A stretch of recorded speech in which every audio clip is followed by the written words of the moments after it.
एक समय की बात है, एक महान राजा रहता था। उसे एक नई भूमि पर एक नया साम्राज्य बनाना था। खूब मेहनत से अपने लोगों के साथ बहुत लंबा सफर तय करने के बाद ही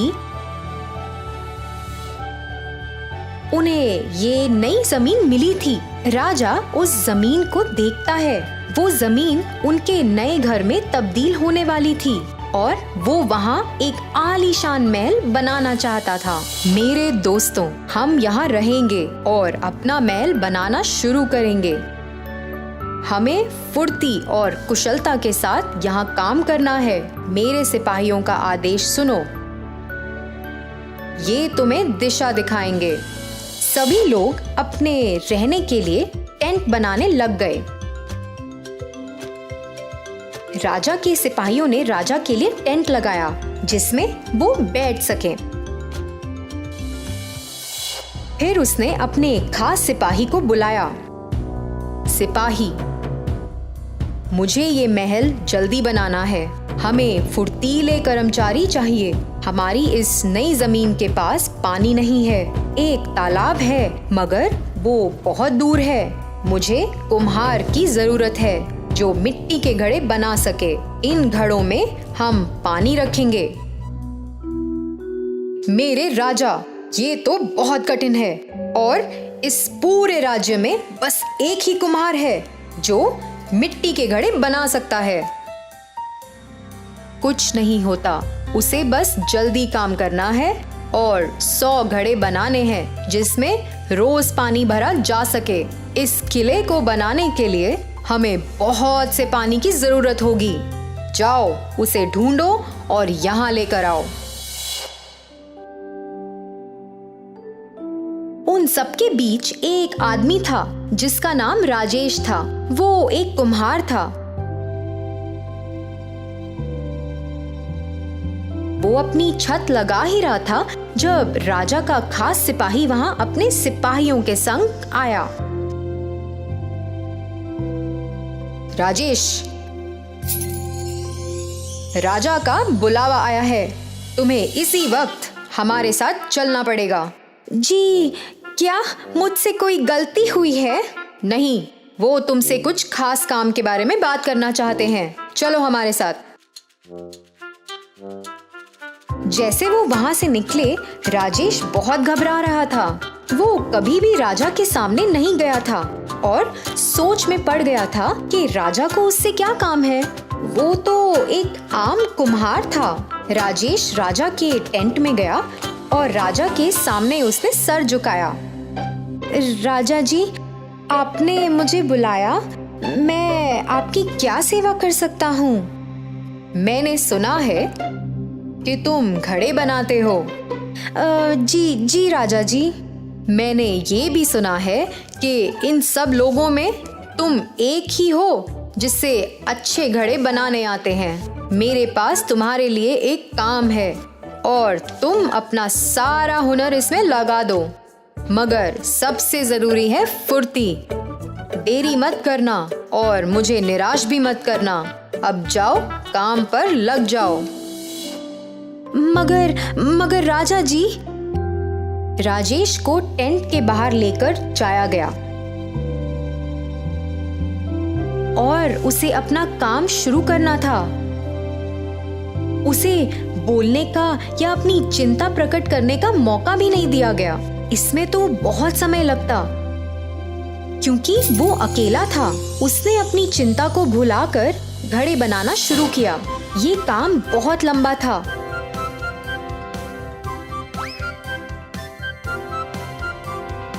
और बहुत समय भी लेता था। उसने बस 2 घड़े ही बनाए थे कि सूरज ढलने का समय हो गया और सब सोने को जाने लगे।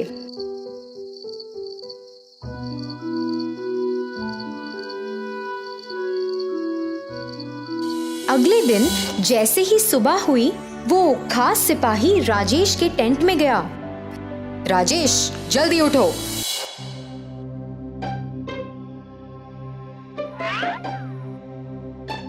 और काम करना शुरू करो। हमें आज ही 100 घड़े चाहिए। कर्मचारियों को अपना काम शुरू करना है। मगर साहिब 100 घड़े। एक सिपाही से सवाल मत करो। राजेश अब बहुत परेशान हो गया था। वो एक दिन में 100 घड़े नहीं बना सकता था। उसने जल्दी से चिकनी मिट्टी मिलाई और घड़े बनाने का काम शुरू किया। आधा दिन बीत गया था और कर्मचारी उसके पास आकर घड़े लेने लग गए। उसने मुश्किल से कुछ ही घड़े बनाए थे, पर वो सब उसने उनको दे दिए, जिसमें वो थोड़ा पानी तो ला सके। सिपाही ने राजेश को वो थोड़े से घड़े कर्मचारियों को देते देखा। अगर तुमने फुर्ती नहीं दिखाई तो तुम मुसीबत में पड़ जाओगे। राजा ने तुम्हें हुक्म दिया है और तुमने अगर इसका पालन नहीं किया तो मैं स्वयं तुम्हें राजा के पास लेकर जाऊंगा। राजेश काम कर ही रहा था और सिपाही के वहां से जाने के बाद राजेश इतना गुस्सा हो गया कि उसने लाठी से बनाए हुए सभी घड़ों को स्वयं तोड़ने लगा। मुझे इन घड़ों से नफरत है। मैं 100 के 100 घड़े तोड़ दूंगा। राजा पास ही की एक पहाड़ी पर खड़ा था। वो सभी लोगों को देख रहा था और सोच रहा था कि उसका नया किला कैसा होगा। एक ही चीज खराब थी कि पानी का ठिकाना वहां से बहुत दूर था और राजा इस बात से बहुत परेशान था। उसने गुस्से से अपने नौकर को बुलाया। उस कुम्हार का क्या हुआ? वो इतना धीरे क्यों काम कर रहा है? राजा जी, वो अकेला ही है जिससे घड़े बनाने आते हैं। वो अकेले ही 100 घड़े बनाने की कोशिश कर रहा है, जिससे अपने कर्मचारी किला बनाना शुरू करें। उसके बिना कुछ काम नहीं हो पाएगा।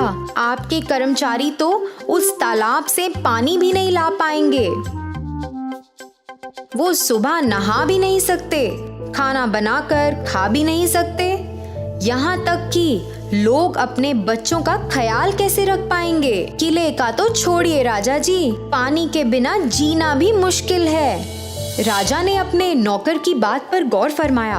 उसने बाहर आसमान की ओर देखा और सोचा, हाँ, ये तो सच बोल रहा है। ऐसे तो कुछ नहीं हो पाएगा उस कुमार के बिना।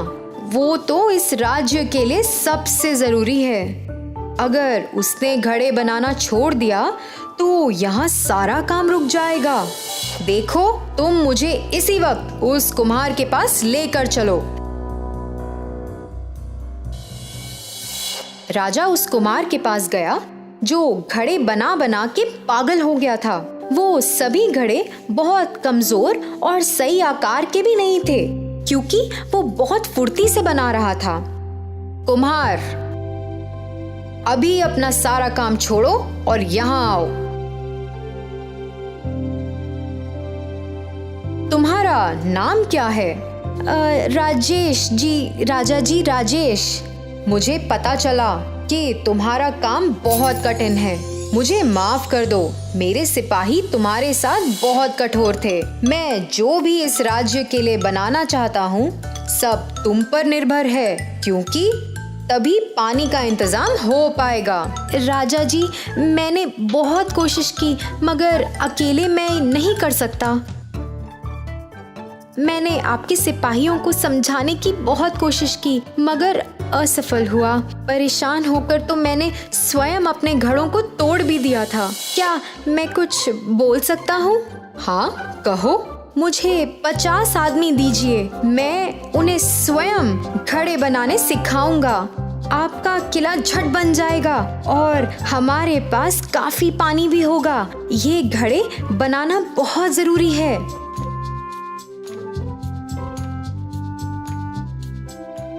जल्द ही राजा ने 50 आदमियों को इकट्ठा करने का आदेश दिया।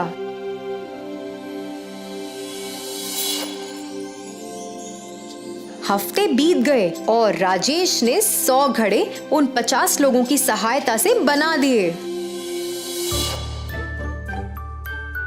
और किले का काम भी शुरू हो गया था और काम बहुत फुर्ती से हो रहा था।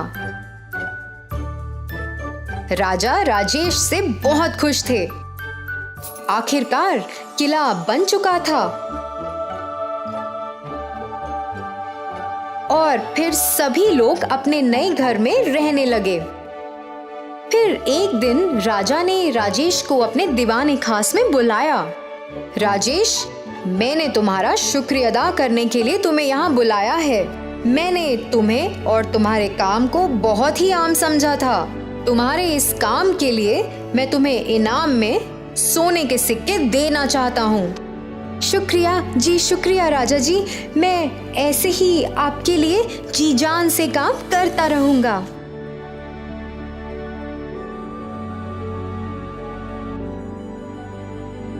तो बच्चों, इस कहानी से हमें ये सीख मिलती है कि हमें हमेशा उन लोगों या चीज़ों को सबसे ज़्यादा महत्व देना चाहिए जो हमारे लिए सबसे ज़रूरी है।